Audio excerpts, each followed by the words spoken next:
ይሄንን ካላወቃችሁ ሁላችሁም ጉድ ሆናችኋል ልላችሁ እወዳለሁኝ። ዛሬ ማንም ሰው ያልነገራችሁን እውነት ነው የምነግራችሁ ማለት ነው። ይህንን ቪዲዮ በመጀመሪያ ደረጃ ስትጀምሩ ሁላችሁም እባካችሁ ለሁሉም እንዲደርስ ላይክ ሼር ማድረጋችሁን አትርሱ ማለት ነው። ሰላም ሰላም፣ ወደ የተከበራችሁ ቤተሰቦች እንዴት ናችሁ? ደህና ናችሁን? ያለው እግዚአብሔር የተመሰገነ ይሁን። እናንተም በያላችሁበት ዓለም ቅርንጫፍ እንደየሰዓታችሁ አቆጣጠር የነጋባችሁም የመሸባችሁም የረፈደባችሁም ሰላማችሁ በክርስቶስ ብዝት ተረፍርፍል እያልኩኝ ዛሬ የምነግራችሁ ነገር ማንም ሰው እስከ ዛሬ ድረስ ያልነገራችሁን ነገር ነው። እናንተም ደግሞ ባለማወቅ የተሸወዳችሁበትን ነገር ነው የምነግራችሁ ማለት ነው። ብዙ እህቶቼ ይህንን ነገር አያውቁም። ማንም ሰው በቃ አይጠረጥሩም። አብዛኞቻችን በተለይም ደግሞ አረብ ሀገር ያለን ሰዎች ገንዘብ እንሰራለን፣ ብር እንሰራለን። አንዳንዶቻችን ዝግ አካውንት ከፍተን እንመጣለን። ሌሎቻችን ደግሞ በተለያየ ቤተሰብ አክስት፣ አጎት፣ እህት በቃ ብራችንን እየላክን እናስቀምጣለን ማለት ነው። ስንቶቻችሁ ናችሁ ግን ይህንን የምታውቁት? በዚህ ዘመን በዚህ ባለንበት ዘመን ማለት ነው ብር ባንክ ሲቀመጥ በጣም ብዙ ኪሳራ እንደሚያስከትል የምታውቁ ግን ስንቶቻችሁ ናችሁ ማለት ነው። ድሮ በነበረበት በቤተሰቦቻችን ዘመን ገንዘብ ባንክ ሲቀመጥ በጣም አሪፍ ነው፣ ጥሩ ነው። በቃ የሚደገፍና የሚበረታታ ነገር ነበር በዚያ ዘመን። በእነሱ ጊዜ ገንዘብ ጥሩ ነው፣ በቃ ባንክ ውስጥ ቢቀመጥ የተሻለ ነው።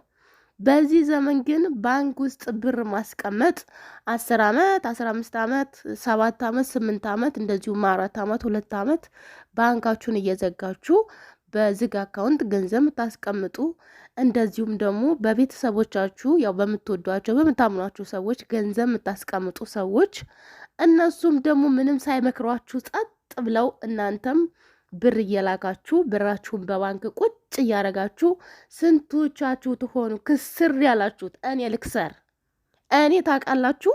ይሄንን ቪዲዮ ዛሬ እንድሰራ የተገፋፋውበት መንገድ ከዚህ በፊት ይሄንን ቪዲዮ ሰርችላችሁ ብዙዎቻችሁ ወዳችሁታል፣ ብዙዎቻችሁ እናመሰግናለን።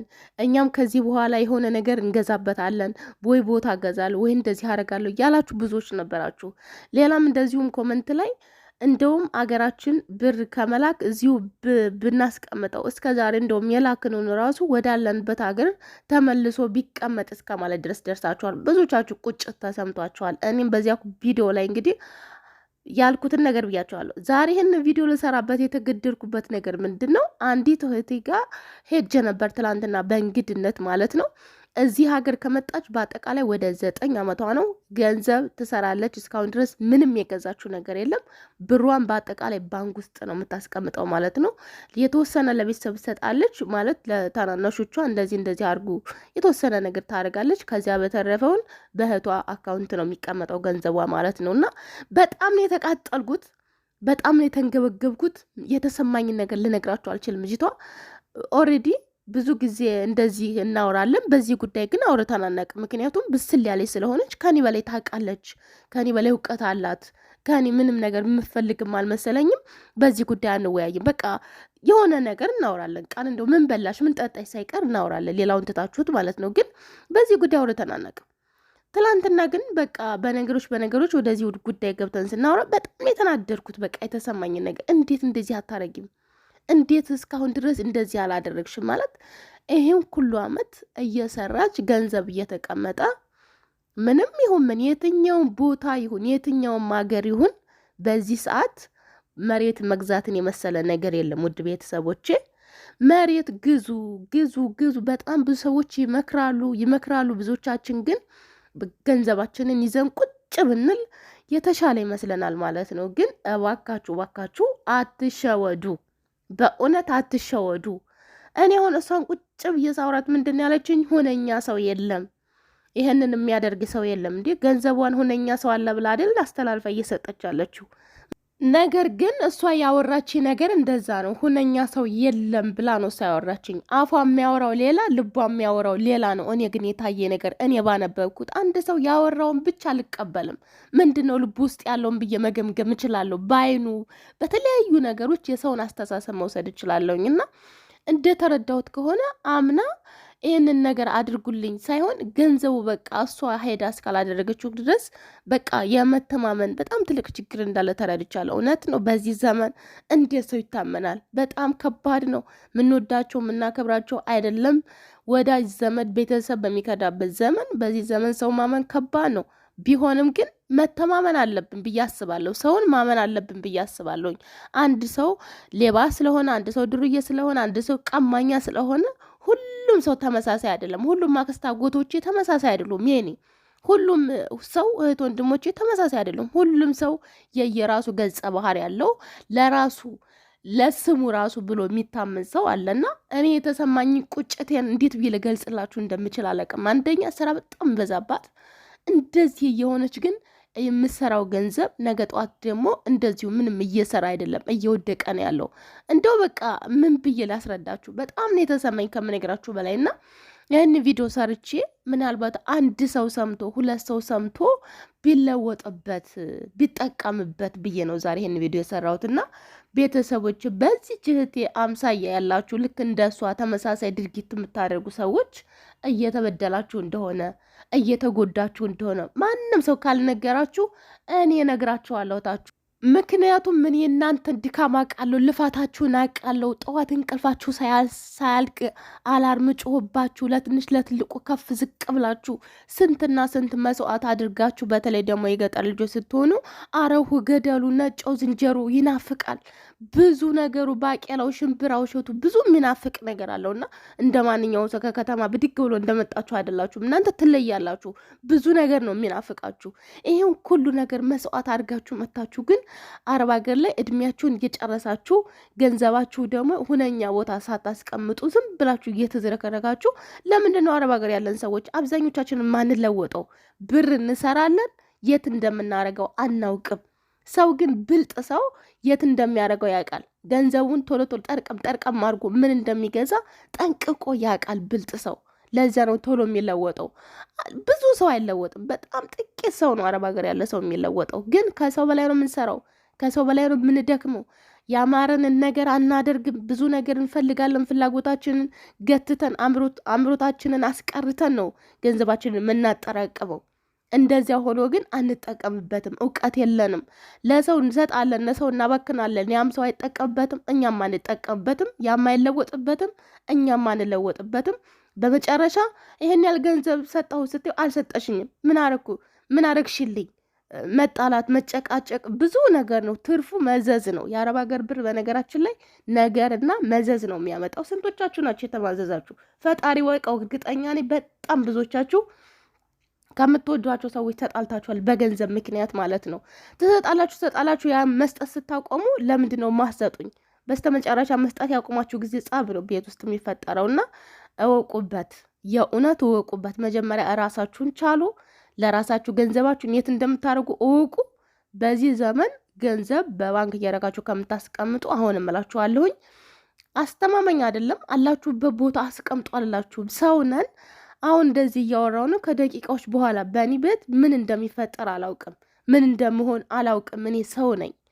ሁሉም ሰው ነው። ምን እንደሚፈጠር አናውቅም። ገንዘብ ብንልክ ቤተሰቦቻችን ይጠቀሙበታል። የሆነ ቦታ የሆነ ነገር ብንገዛ ድካማችን ዞሮ ዞሮ ልፋታችን የሆነ ዋጋ አለው። የሆነ በቃ ጥሩ ነገር አለው ልፋታችን። ግን እዚህ ሀገር አጠራቅመን የሆነ ነገር ብንሆን ገንዘባችንም ድካማችንም የትም ገደል ነው የሚገባውና በጣም ነው የሚያሳዝነው። ከዚህ በፊት ሀቢባ ላይ ሰምታችኋል ብዬ አስባለሁኝ። አንድ ወንድማችን እንግዲህ ምንም ነገር ምግብ እንኳን ያማረውን ነገር ሳይበላ ሁል ጊዜ ክብዝ እየበላ ስንት ዓመት ሙሉ ያጠራቀመውን ገንዘብ በስተመጨረሻ ሲሞት ወደ 36,000 የሳውዲ አረቢያ ሪያል የሳውዲ መንግስትን የወሰደው ብላ እንግዲህ ሊብ ላይ ስታወራ ነበር ሀቢባ ማለት ነው። ምግብ እንኳ አይበላም። እሱ ምን አስቦ ነው? ለውጥ አስቦ መለውጥ አስቦ ትልቅ እቅድ ስላለው ትልቅ ህልም ስላለው ነበር ያማረውን ነገር እንኳን ሳይበላ ሁል ጊዜ የደረቀ ክብዝ እየበላ እንግዲህ ሲኖር የነበረው ማለት ነው። ነገር ግን ወይ ያማረውን አልበላ፣ ወይ የሰራውን ገንዘብ ለቤተሰቦች እንኳን አስተላልፎ አልሰጠ፣ ወይ እሱ አልተጠቀመበት፣ መልሶ መንግስት ወሰደው። ምንም ያልደከመበት ሰው ማለት ነው። አስቡት። ይሄ በጣም ነው የሚያሳዝነው እና ይሄንን ታሪክ ከሰማሁ ወዲህ በጣም ውስጤን የተሰበረው አንደኛ ነገር አለንበት ቦታ ብናስቀምጥ ገንዘብ ለኛ አስተማመኛ አይደለም። ያኔ ጥሩ ነው አገራችን ከምንልከውና በባንክ ከምናስቀምጠው ያለንበት ቦታ ብናስቀምጠው። በተለይ በዚህ ዘመን የምታዩት ነገር ነው። የሀገራችን ኑሮ ከቀን ወደ ቀን እያሻቀበ ነው የሚወጣው። ገንዘቡም ክምር ገንዘብ የሆነ ጉሊት እንኳን ይዛችሁ ብትሄዱ ምንም ነገር አይገዛላችሁም። ምንም ነገር ሳትገዙ ነው የምትመለሱት። እና ብር ቁጥር ብቻ ነው በአሁን ሰዓት፣ ምንም ጥቅም የለውም። ቁጥሩ ነው የጨመረው። ስለዚህ ያለንበት ቦታ ብናስቀምጠው ቢያንስ እንደ ወቅቱ እንደ ምንዛሬው ለእኛ ልንጠቀምበት እንችላለን። የሆነ ነገር መግዛት ስንፈልግ ገብቷችኋል። ግን ከዚህ እኩሉ ነገር የተሻለው ምንድን ነው? ብዙ ብር ሳትይዙ የሆነ ነገር ጠርቅምቀም አድርጋችሁ አገራችሁ ላይ በቃ እንደው ቅርስ ነው። እንደው እውነቴን ነው የምላችሁ። እኔ እናንተ ክፉ አይንካችሁ። ሄዳችሁ ሰርታችሁ የደከማችሁበትን የምትጠቀሙበት ያድርጋችሁ። በመጀመሪያ ደረጃ ባይሆን እንኳን ፈጣሪ እንኳን ካላለው የምትወዱት ሰው የእናንተ መሳይ ሰው ማንም ይሁን የራሳችሁ ሰው ነው የሚጠቀምበት። ምንም ማለት አይደለም። የትም መና አይቀርም ገንዘባችሁ እና ድካማችሁ በሙቀቱ በፀሐዩ። የእኛ ሀገር አየርና የሌላ ሰው ሀገር አየር የተለያየ ነው። እሱም መለማመድ በራሱ በጣም ከባድ ነው። እና በዚህ ሰዓት እንግዲህ ቤተሰቦቼ ዋናው ትልቁ ዓላማ ምንድን ነው?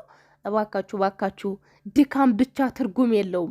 መስራት ብቻ ትርጉም የለውም። እድሜ ይሄን ያህል ዓመት ሰራው፣ ይሄን ያህል ዓመት ሰራው፣ ቁጥር ብቻ ጥቅም የለውም። ያችን የሰራችሁባትን ቁም ነገር ላይ አውሉት ማለት ነው። ሰው አላምንም፣ የሚታመን ሰው የለም፣ ሁነኛ ሰው የለኝም ካላችሁ ይሄን ያህል ዓመት 9 ዓመት 10 ዓመት ገንዘብ ቀላል አይደለም። ሄዳችሁ ራሳችሁ አስተካከላችሁ መግዛት ያለባችሁን ገዝታችሁ ብትመጡ ጥቅም አለው። በዚህ ሰዓት ያው ሁሉም ነገር እንግዲህ መደጋገም አይሆንብኝና ሁሉም ነገር ከቀን ወደ ቀን እየጨመረ ነው። የምታውቁት ነገር ነው፣ የምትሰሙት ነገር ነው። ለእኔ ብቻ አይደለም ታውቃላችሁ። እንደዚያ ብታደርጉ የተሻለ ነው። ከዚህ ውጪ ብራችሁን አስቀምጣችሁ እዚህ ብትፈጉ ዞሮ እናንተ ገደል ናችሁ። ገደል እየገባችሁ ነው ያላችሁት። እድሜያችሁን ታስቆጥራላችሁ፣ ጊዜ ታስቆጥራላችሁ። ብዙ ዓመት ሰርታችኋል፣ ነገር ግን ዜሮ። ያሳዝናል። ከዚህ ይሰውረን። ከዚህ ውጭ ግን የምላችሁ ምንድን ነው? መቼም አክስት፣ አጎት፣ ሁሉም ሰው ተመሳሳይ አይደለም። በእውነት ሰው ማመን መቻል አለብን። ትንሽም ቢሆን ግዙልኝ በቃ። አንዳንዶች እኮ ሰዎች አሉ ለስማቸው በጣም የሚጨናነቁ ሰዎች። እነኛ ሰዎች የሆነ ነገር በወስድ ሰው ያወራብኛል፣ ሰው እንደዚህ ይለኛል፣ ሰው እንደዚህ ይለኛል ብለው የሚጨነቁ ሰዎች አሉ። እነሱን ሰዎች አማክረን እንደዚህ ነገር አድርጉልኝ ብንላቸው ችግር አለው ብዬ አላስብም። እንደኔ አገር እንኳን አልሄድም ካላችሁ እና ይህን ላችሁ ብዬ ነው። በእውነት በጣም ስለተሰማኝ ነው ዛሬ ስሜታዊ ሆኜን ያወራሁት ራሱ ማለት ነው። ቤተሰቦች እባካችሁ እወቁበት።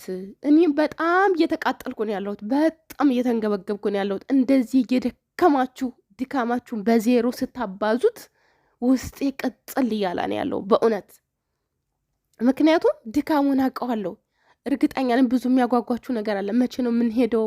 ይሄን ያህል ዓመት ቆይ መቼ ልሂድ ስትሉ ደግሞ ነገር ምንም አላደረኩም፣ ምንም የለኝም፣ ምን ይዤ ልመለስ? የሁላችንም ችግር ነው። ምን አደረግኩና ይህን ያህል ዓመት ቆይቼ እኮ ምንም አልያዝኩም፣ እንዴት ሄዳለሁ? ቆይህን ላድርገው። ያም ጊዜ እያቃጠላችሁ ነው። ገና ናፍቆታችሁ የምትወዱ ሰው እንኳን ሞቶ ቀብሮ ላይ ያልተገኛችሁ፣ አላለቀሳችሁ፣ ማፈር አላለበሳችሁትም። ብዙ ነገር አለ ቤተሰብ፣ ብዙ አናውራው እንጂ በጣም ብዙ ነገር አለ። እናውራ ካልን ማለት ነው። ያው እንግዲህ ቤተሰቦቼ ባጭሩ እንግዲህ ምን ለማለት እንደፈለግኩ ተረድታችሁኛል ብዬ አስባለሁ። ውስጥ የታመቀው ነገር ሁሉንም ነገር አውጥቼ መናገር አልቻልኩም። ብዙ ነገር አለ ውስጥ የተሰማኝ ነገር፣ ግን በቃ ባጭሩ ልላችሁ እንፈልገው ይህንን ነው። የድካማችሁ ውጤት የለፋችሁበትን ነገር ምን ላይ ያሳረፋችሁት ነው? ራሳችሁ መርምሩ። በቃ በዚህ ሰዓት ራሳችሁን ጠይቁ። ስንት ዓመት ሙሉ ሰርተሽ ምን አለሽ? ምን አደረግሽ? እውነት ራሳችሁን ጠይቁ። ነው እድሜ ብቻ እያስቆጠርሽ ነው። 7 ዓመት ሆነኝ 8 ዓመት ሆነኝ እያልሽ ነው ያለሽው። ምንም ጥቅም የለውም እድሜሽን ብትቆጥሪ፣ ለውጥ ከሌለሽ ማለት ነው። ለውጥ ደግሞ ባለሽ ነገር ወደ ተግባር መግባት ነው። በተለይ በዚህ ዘመን እንደነገርኳችሁ ነው። ባንክ ብታስቀምጡት ጥቅም የለውም። እባካችሁን እወቁበት። ሰው ካላመናችሁ እራሳችሁ ሄዳችሁ አስተካክሉ። በቃ ይህን ነው የምላችሁ። እባካችሁ ሁላችሁም ይህን ቪዲዮ ላይክ፣ ሼር አይረሳ። ለሁሉም ይድረስ። ስንት የዋህቶቻችን አሉ በእውነት በየቤቱ። በጣም ነው የሚያመው። እና ቤተሰቦች ለዛሬው ይዤላችሁ የመጣሁት ቪዲዮ ይህንን ይመስላል ማለት ነው። በድጋሚ በሌላ በአዲስ ቪዲዮ እስከምንገናኝ ድረስ በያላችሁበት ዓለም ቅርንጫፍ ሰላማችሁ ብዝት ትርፍርፍ ይበልልኝ። አምላክ ሀገራችንን ዳሯን እሳት መሀሏን ገነት አድርጎ ከውጭም ከሀገር ውስጥም ወራሪ ጠብቅልን። ቻው